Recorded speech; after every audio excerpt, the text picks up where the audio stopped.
En realidad que creo que en la vida, como todas las cosas esenciales, no tienen demasiada explicación, pero aparecen en algún momento. Creo que como la alergia. Uno no sabe cuándo viene y uno no sabe cuándo se va. Lo cierto es que tuve la suerte de siempre ser casi un juguete del destino en lo que hace a las inquietudes. Siempre fui inquieto. El hecho de ser publicista me hizo prepararme en la comunicación, en la creatividad, y el valor creativo está en ver lo que todavía no está. Y como cuando vemos en nuestro interior lo que todavía no está, vamos por ello y atravesamos todas las dificultades. Y cada cuestión, cada paso es un desafío. Y esta cuestión del chamamé ocurrió por un hecho casi fortuito. En un viaje conocí a una persona que después vino acá a Resistencia. Compartimos un tiempo de inquietudes. Esa persona no hablaba castellano, yo no hablaba ruso, una rusa de la ciudad de Kostroma, y fue muy importante porque le llevé a visitar lugares de nuestra región, del Chaco y de Corrientes. Y a donde iba, uno como buen anfitrión trata de explicarle el entorno, los sucesos para que sepa. Ese es el valor de los viajes, aprender cosas. Cuando más aprendemos de las cosas, más aprendemos de nosotros mismos. Y bueno, ocurrió que en el 2010 viene esta persona y cuando se va me deja una espina así de inquietud para hacer algo sobre el chamamé. Y yo no sabía qué hacer tenía una inquietud innegociable, pero no sabía concretamente qué hacer. Me tomé mi tiempo y yo tenía en marcha mi oficina de publicidad, y como hace 40 años, y llegó un momento en que tenía que decidir. Yo sentía que tenía que decidir, o seguía a mitad de camino, a media marcha con esta inquietud, o quemaba las naves como Hernán Cortés. Y siempre fui de hacer en mi vida cosas con pasión, o si no, no lo hacía. Y yo veía que había algo. Tal vez por mi origen, yo soy de Empedrado, de Corrientes, y vine al Chaco con mi mamá cuando tenía 4 años. O sea, soy parte de un ejército de chaqueñeros que vinieron de otro lado y hicieron acá su lugar en el mundo. Y en ese devenir histórico, a los 14 años me fui a Buenos Aires a vivir solo, y para estudiar, para trabajar, y fue un gran desafío. Y volví a los 21, y volví distinto, porque el hecho de compartir otras sociedades, otra cultura, otra vivencia, nos van enriqueciendo. Bueno, la cuestión es que ya acá con esta cuestión empecé a darle rienda suelta a mis inquietudes. Entonces, primero no sabía qué hacer. Y después pensé en una nota para el diario, después no me conformó, fui buscando material, y bueno, desde el 2010, que fue el inicio, hasta aquí, cada paso, cada día fue de descubrimiento y de absoluta felicidad. El chamamé, uno puede darle distintas miradas. Para el no interesado, es una música, un baile, alguien que se viste de gaucho y baila, no más que eso. Ahora, cuando uno indaga un poquito, va descubriendo absolutamente un universo. Un universo que detrás de esa música, de ese baile, hay una enorme cultura, un enorme bagaje, donde se mixtura los guaraníes, la llegada de los conquistadores hispánicos, don Juan de Vera y Aragón, venido de Asunción. Asunción era la madre de ciudades, el río de la Plata era una aldea que quedaba a 1500 kilómetros, entonces el río era el único punto de comunicación, y llega un momento que se crea, 50 años más o menos después de la creación de la fundación de Asunción, la necesidad de crear una ciudad a mitad de camino. entre el Río de la Plata, la aldea y Asunción. Y viene don Juan de Vera y Aragón con sus naves, con criollos, con aborígenes, con soldados, y funda Corrientes, donde se encuentran los dos ríos, el río Paraguay y el río Paraná. Bueno, esa llegada estuvo compuesta por muchas connotaciones. Cómo establecer un vínculo entre dos ciudades, entre dos culturas contrapuestas casi. Desde entonces Corrientes siempre fue rebelde, no dejándose tironear ni por Asunción, políticamente, en las decisiones, en los mandatos, y por Buenos Aires, lo que después fue Buenos Aires. Entonces esa rebeldía fue templando un espíritu con absolutos matices de singularidades. Entonces después vienen las guerras, los desencuentros, los caudillos comarcales, toda esa vida que en casi 500 años tiene Corrientes como sedimento de una dinámica histórica compuesta además por leyendas guaraníes. Entonces uno se da cuenta que tiene cada paso, cada página, tiene elementos apasionantes, de misterio, de mitología guaraní, de la implicancia que tiene la cultura, y esencialmente, en mi manera de ver, por elementos que son diferenciales. Es una cultura que tiene valores, conlleva valores, valores de pertenencia, de identidad, de dignidad, de apego a la tierra. El correntino esté en el fin del mundo, sigue siendo correntino. Es decir, lleva su chamamé, lleva sus mates, lleva su chipá de almidón, lleva todo un bagaje de tradiciones que hoy uno ve en una plaza tomando mate a los chicos, y ese mate tiene 4.000 años de historia. El chipacito tiene 3.000 años de historia. Entonces, en un mundo donde todo parece descartable, ¿cómo hacen los valores para que permanezcan? Es porque tiene un fundamento. Y el chamamé es el emergente musical de esa cultura. Entonces, el que está con los ojos un poco abiertos en la vida, porque podemos pasar de dos maneras, o distraído por la moda, por todo lo que esa dinámica de consumo, o por ahí abrimos un poquito los ojos y tratamos de ver qué es lo importante, qué es lo que nos conmueve, qué es lo que nos emociona. Y hoy en día uno puede comprar con una tarjeta de crédito cualquier cosa casi. Lo que no puede comprar son las emociones.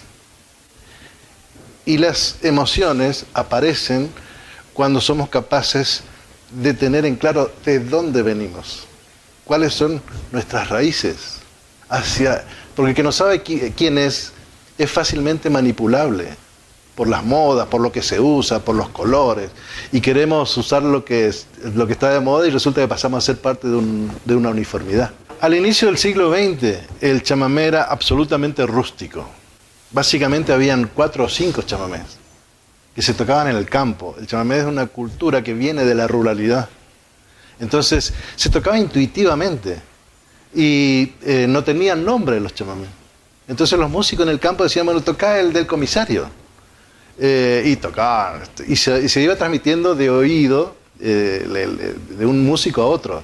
Tocar el de Santa Rita, tocar el de la Virgen, es decir, estaba muy limitado.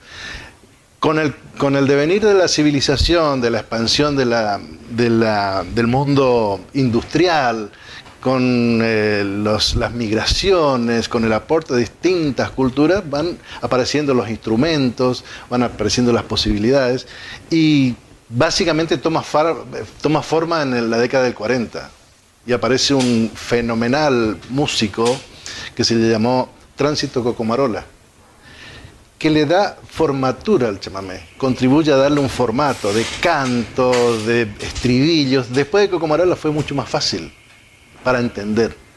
Y desde la década del 40, ¿qué pasa? En el 45 termina la Segunda Guerra Mundial. Toda la industria se desarrolla en el mundo, lo que antes era para la guerra se desarrolla para la paz. Una de las cosas que se desarrollan fue la industria frigorífica. La industria frigorífica en los barcos, puestos en barcos frigoríficos. Argentina tenía un gran capital de ganado vacuno. Entonces los frigoríficos podían exportar carne enfriándose en los barcos, lo que contribuyó a un gran aporte de ingresos. Bueno, se desarrolla la industria frigorífica en torno al Gran Buenos Aires. La mano de obra para esos frigoríficos tenía que ser gente muy diestra en el cuchillo. Y aparece el gran destierro de los correntinos del campo. Entonces comienza a poblarse de correntinos y, por supuesto, los medios de comunicación, la radio, que era presencia central en una casa, empiezan a darse cuenta de esto. Entonces, para satisfacer las demandas de esa enorme legión de correntinos, empieza a tener presencia los chamamés, porque también se desarrolla la industria de los registros fonográficos. Entonces aparecen los autores, Emilio Chamorro, Ernesto Montiel, Isaac Ovidbo, los grandes nombres del chamamé, y comienza a desarrollarse un mercado económico y comercial. Pero aparecen las expresiones de la juventud también, de cada tiempo. Y entonces aparece el bayón, el foxtrot, el twist, el rock, distintos 23, yo lo tengo registrado ahí, distintos géneros, que por supuesto que expresaban la juventud de cada tiempo. Y el chamamé era un chamamé orillero, porque se tocaban las orillas de los centros urbanos. En el campo sí, pero en los centros urbanos tenía presencia el chamamé, que era denostado, es decir, no tenía mayor jerarquía. Sin embargo, tenía una carta a favor, que era la carta de la legitimidad. Expresaba algo para alguien. Y esa cuestión se desarrolló y los últimos 60 años, bueno, hoy tenemos una carta de presentación que el pasado 8 de junio fue homologado como Patrimonio Cultural del Mercosur. Y el próximo paso ahora es para la gestión ante la UNESCO para ser Patrimonio Cultural Intangible de la Humanidad. Tiene mucho más elementos que el tango. Es decir, el tango es una expresión de música popular. El chamamé es parte de un folclore. La música popular es aquella donde hay registro de cuándo empieza ese género. La música popular es cuando un investigador inglés, Toms, de apellido Toms, desarrolla, dice, es la expresión de folclore, la voz del pueblo, es decir, lo que viene de algún lugar y no hay manera de registrarlo, no hay un dueño de eso. Y el chamamé es de todo, claro. Y el chamamé es poesía, es música, es leyenda, es relato, es suceso.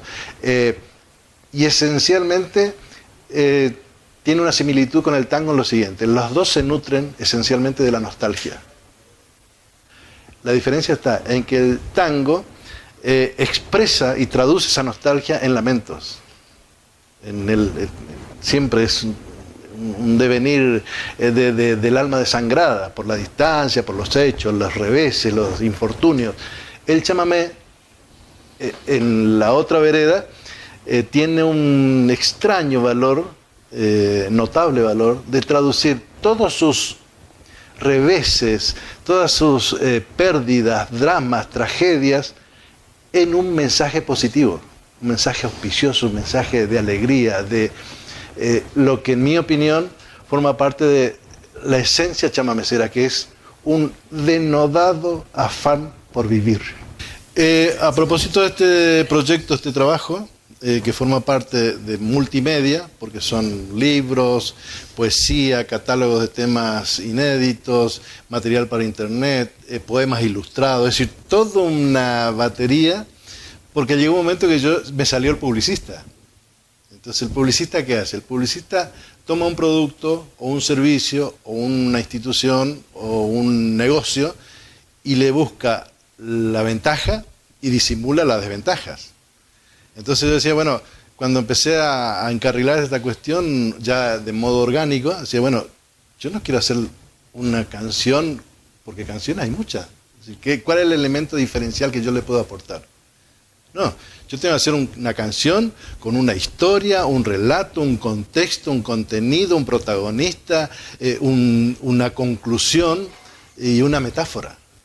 Y bueno, entonces se fue dando forma en algunos libros, y son 10, los que ya están más o menos terminados. Y ahora estamos hablando con gente para hacer una serie con el mismo contenido de los libros, que son temáticos los libros, una edición de 40 o 50 fascículos. que la diferencia está en que con el mismo contenido literario de los libros, más gráfica.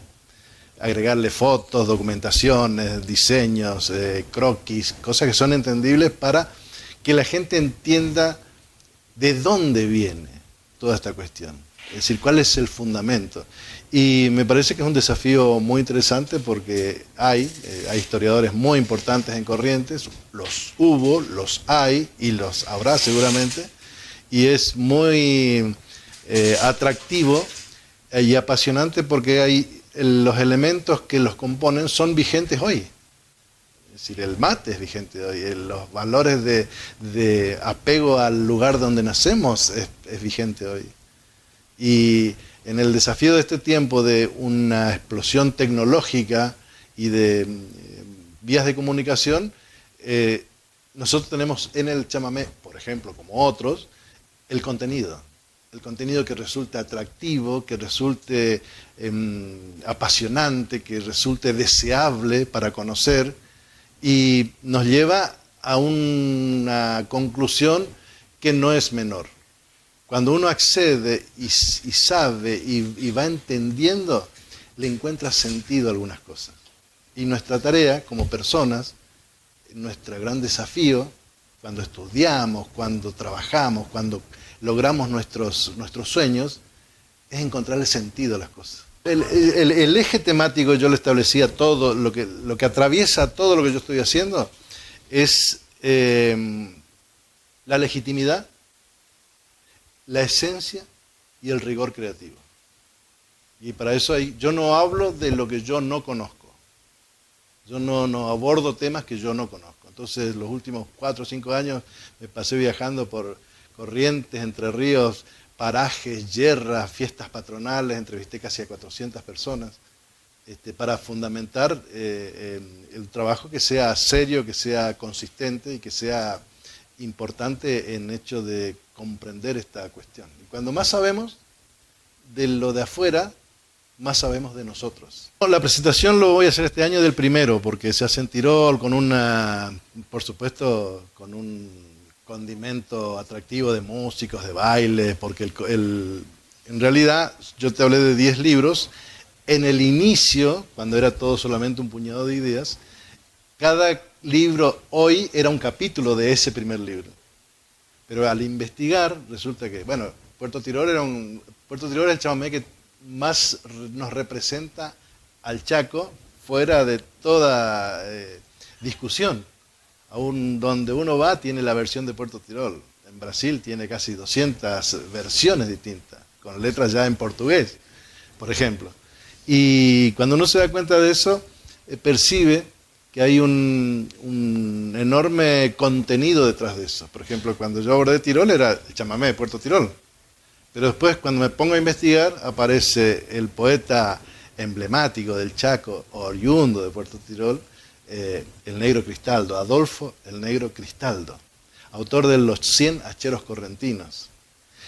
Y bueno, ahí viene, cuando los 100 hacheros correntinos a mediados del siglo XIX cruzaban el Paraná en canoa, se metían por el Río Negro y llegaban a las estribaciones de la barranca donde ahora es Puerto Tirol, a talar quebrachos. Negociaban con los caciques tobas para elegir los quebrachos. Entonces traían la guaripola, que es un aguardiente que se hacía en ese entonces, traían distintos enseres a cambio. Entonces, ¿cómo se entendía el guaraní con el toba? No sé. Y bueno, entonces aparece lo que para mí, en mi opinión, Puerto Tirol es una metáfora de lo que es el Chaco, que es plantarse ante la naturaleza y decir, aquí me voy a quedar. Contra el viento norte, contra la resolana, contra la amenaza de un monte hostil, contra la amenaza indígena de ese entonces, con ese coraje, esa enjundia de la decisión del que está convencido de algo y que sabe que no va a ser fácil, pero tiene la convicción de que lo va a hacer. Y bueno, después viene la guerra de la Triple Alianza, vienen las migraciones, el ferrocarril, el desarrollo de los obrajes. Los obrajes generan lo que podríamos hacer un programa aparte, porque contribuye a la explosión económica del Chaco a través del quebracho, a través del tanino, los ingleses, la proyección social.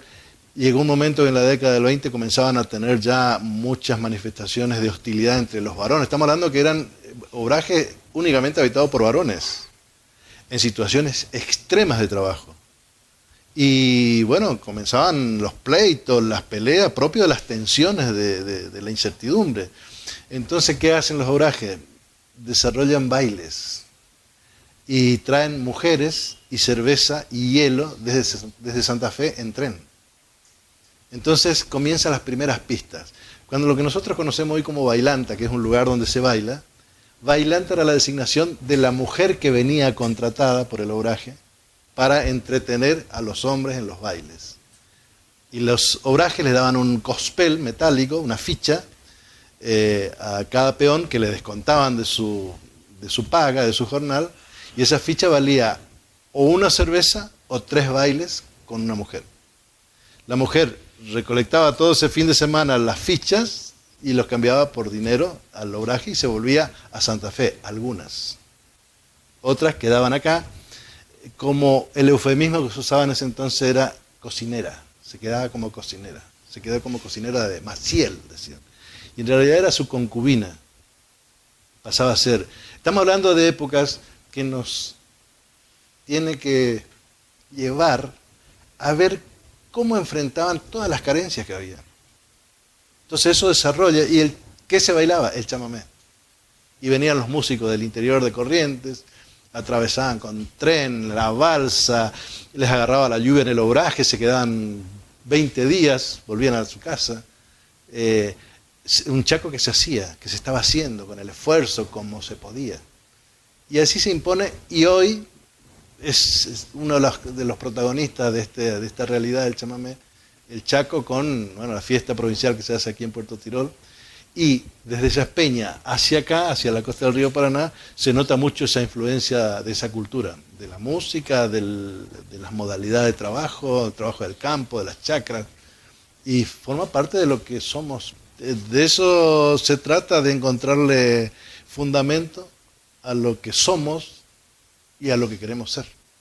Este viernes 14 de julio, sí, forma parte de, como iniciativa, el año pasado ya habíamos hecho 2 presentaciones, le habíamos propuesto a la gente del Casa de las Culturas, con músicos, se llamó Estirpe Chamamecera, entonces pusimos 14 artistas en escena, para dar un espectáculo en el cual se vea música, baile, texto, y un poco el concepto de lo que significa esta expresión musical, y con cantores y cantoras.